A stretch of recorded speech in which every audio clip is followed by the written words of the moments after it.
صلاة وسلاما على رسول الله محمد بن عبد الله ولا حول ولا قوة إلا بالله العلي العظيم. قال رب اشرح لنا صدورنا ويسر لنا أمورنا واحلل عقدة من ألسنتنا يفقهوا قولنا. اللهم أخرجنا من ظلمات الوهم وأكرمنا بنور الفهم وافتح علينا بمعرفة العلم وذكرنا ما نسينا برحمتك يا أرحم الراحمين. قالوا سبحانك لا علم لنا إلا ما علمتنا إنك أنت العليم الحكيم. قال المؤلف رحمه الله ونفعنا بعلومه في دارين آمين يا رب العالمين. Sahabat YouTube yang berbahagia, alhamdulillah kita bisa berjumpa kembali melanjutkan kajian kita, yaitu kitab Wasiyatul Mustafa dari Sayyidina Ali karamallahu wajhah. Untuk kali ini insyaallah akan melanjutkan pembahasan video sebelumnya. Untuk kali ini kita akan membahas tentang pasal atau bab hikmah dari menyempurnakan wudhu yang kita sering lakukan sebelum melaksanakan sholat, entah itu untuk sholat fardu ataupun sholat nafilah atau sholat berhukum sunnah. Namun dalam hal ini insyaallah dibahas tentang hikmah yang terkandung di dalam wudhu ketika kita berniat untuk menyempurnakan wudhu kita sebaik mungkin.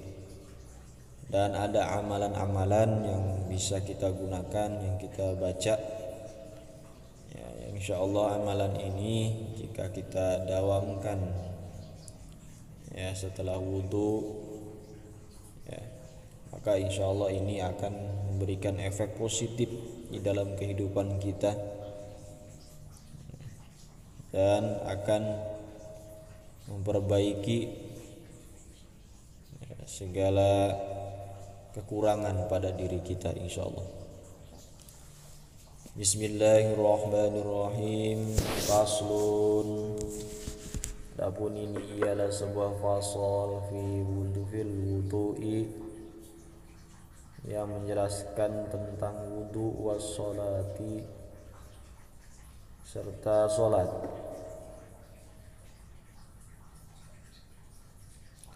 Qala an-nabiy sallallahu alaihi wasallam,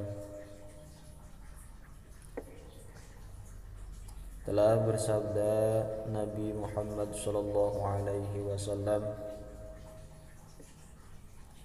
ya Ali, wahai Ali, istaqsi isbaghal wudu'i, ya, istaqsi bimakna istaqsi ini adalah kalimat untuk sebuah usaha di mana kita harus bersungguh-sungguh dalam hal ini.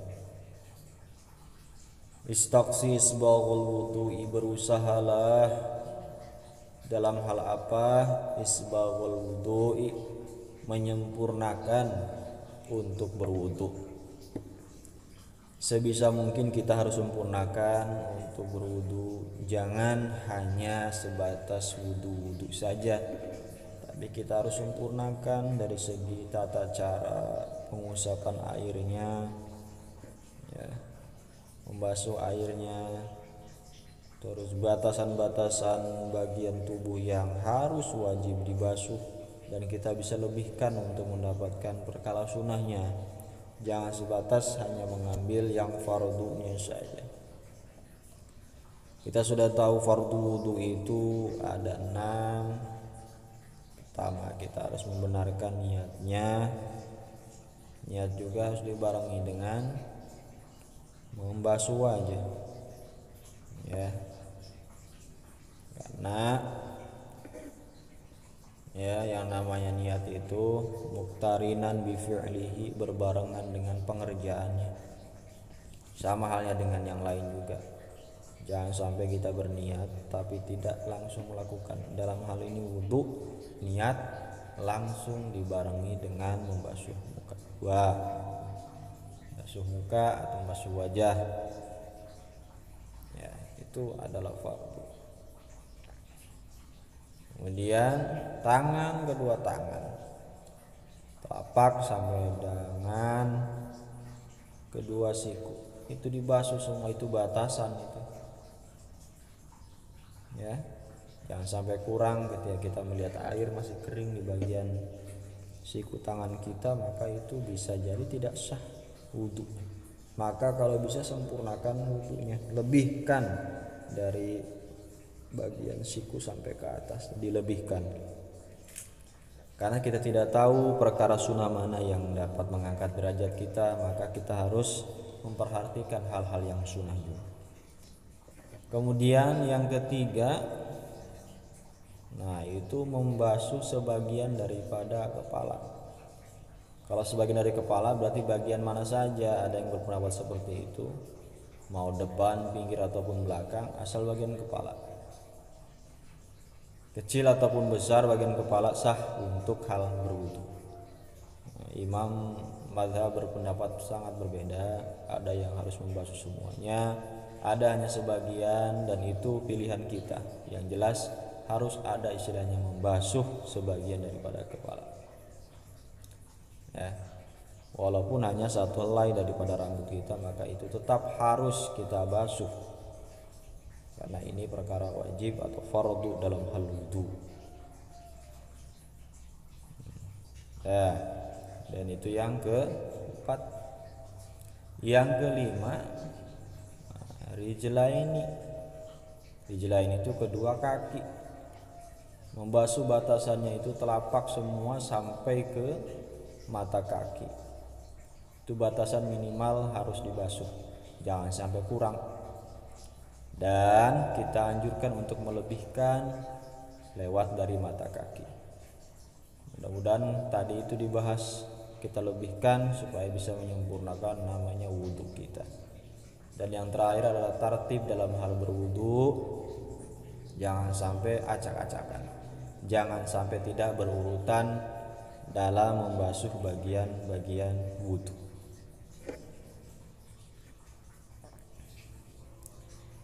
Kenapa kita harus menyempurnakan namanya wudu? Fa innahu syatrul imani, kata Nabi melalui nasihatnya, karena yang namanya wudu itu syatrul imani, sebahagian daripada keimanan.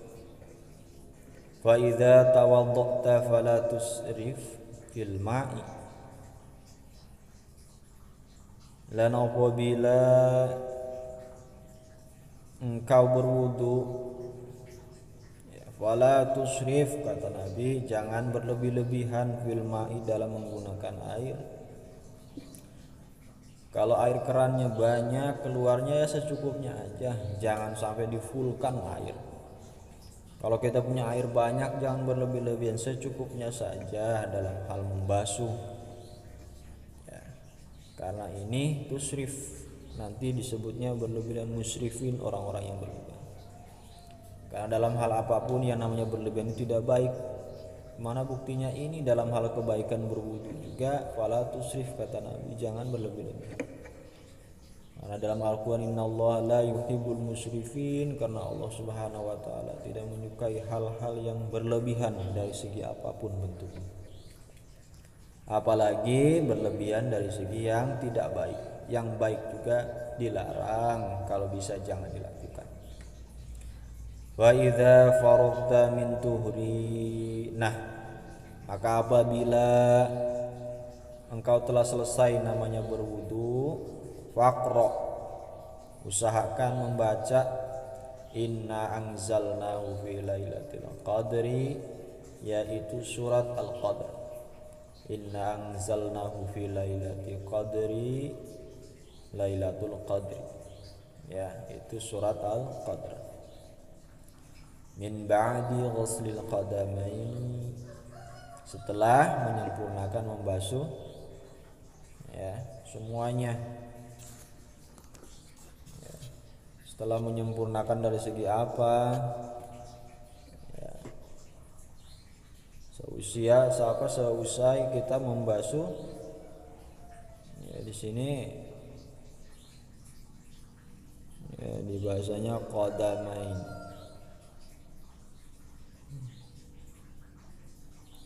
Ya, setelah membasuh kaki kita beres, selesai dalam berwudu, baca. Ya. Sambil membaca, setelah itu lanjutkan, boleh ini dulu atau setelah membaca seusai wudu itu. Asyhadu an la ilaha illallah wahdahu la syarika. Allahumma ja'alna tawabina waj'alna minal mutatahhirin waj'alna min ibadika sholihin. Boleh. Terus setelah beres lanjutkan dengan inna anzalna, boleh. Atau inna anzalna dulu 10 kali baru baca doa yang tadi. Tidak apa-apa.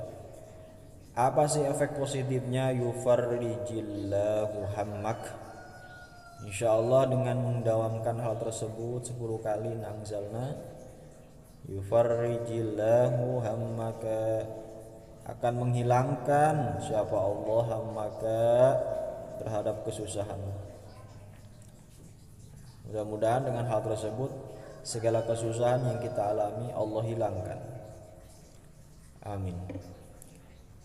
Nah, itu nasihat pertama dalam bab wudu ini. Ya Aliyu, kita melanjutkan nasihat yang kedua. Idza faragta minat taharati fakhudh ma'an wamsah biyadika raqabataka. Kata Nabi nasihatnya kepada Sayyidina Ali, idza faragta minat taharati, apabila engkau telah selesai dari bersuci, dalam hal ini berwudu, fakhudh ma'an, maka ambil air ya dengan tangan kita, wamsah biyadaika, dan mengusaplah engkau dengan kedua tanganmu itu raqabatak, lehermu. Nah, setelah selesai ambil air dikitlah dengan tangan kita, usap tuh leher. Waqul, sambil berdoa dan mengucapkan doa, subhanaka Allahumma wa bihamdika asyhadu an la ilaha illa anta wahdaka la syarika laka astaghfiruka wa atubu ilaika. Setelah beres, sumangzur ilal ard, setelah itu pandanglah, alihkan pandangan antum, pandangan kita setelah mengusap dan berdoa tadi, ilal ardi, ke tanah, ke bagian bawah. Kita lihat tanah sambil membaca lagi, wa qul asyhadu anna muhammadan abduka wa rasuluk. Wa inna man qala hadza, kata Nabi, apabila ada orang yang mengucapkan hal tersebut ya, kalimat tadi, ghafarallahu lahu, Allah telah mengampuni baginya kullal shaghiratin wa kabiratin, seluruh dosa yang berbentuk, entah dosanya itu shaghirah, kecil, wa kabirah, ataupun dosa yang besar. Subhanallah, ini perkara yang mudah tapi balasannya besar dari Allah Subhanahu wa taala. Itu nasihat yang kedua. Nasihat yang ketiga, ya Aliyu, innal malaikata yastaghfiruna lil insani ma dama ala taharatin wa lam yuhdits. Nabi mendawamkan hal bersuci, ya Ali wa Sayyidina Ali, innal malaika, sesungguhnya ana malaikat, yastaghfiruna, iku ngejaluk ampun, meminta pertolongan, lil insani, bagi manusia, seluruh manusia, madama, selagi keadaannya, ala taharati, masih dalam suci, setelah wudu masih terjaga wudunya, walam yuhdis, dan belum berhadas.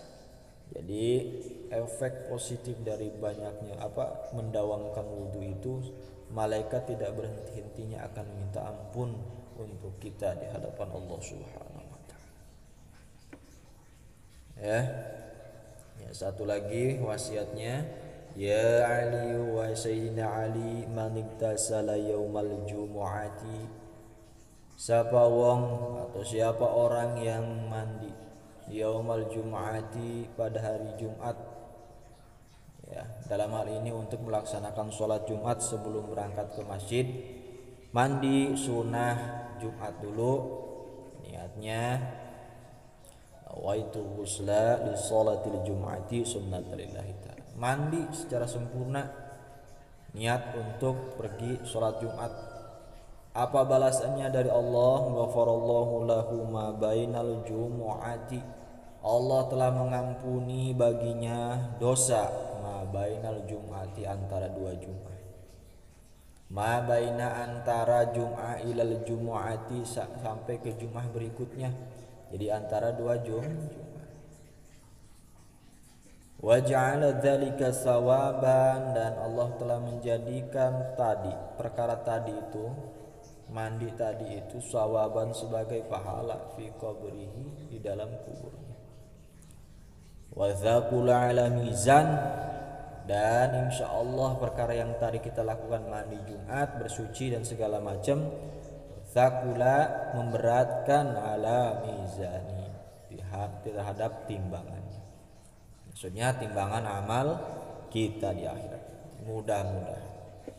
Jadi intinya jangan menyepelekan hal-hal yang sunnah, karena hal yang sunnah intinya syariatnya adalah menambal perkara-perkara yang fardu. Karena kita tidak tahu kita mengerjakan sholat fardu itu bisa sempurna atau tidak, maka jalannya adalah dengan menambalnya perkara-perkara wajib tadi, yaitu dengan perkara-perkara yang sunnah. Dalam hal sholat juga usahakan sholat rawatibnya dijaga, jangan mencari sholat fardunya saja, supaya sholat fardu itu bisa sempurna karena adanya sholat rawatib. Demikian pembahasan kali ini, mudah-mudahan bermanfaat. Kurang lebihnya maaf, wallahu a'lam bishawab. Assalamualaikum warahmatullahi wabarakatuh.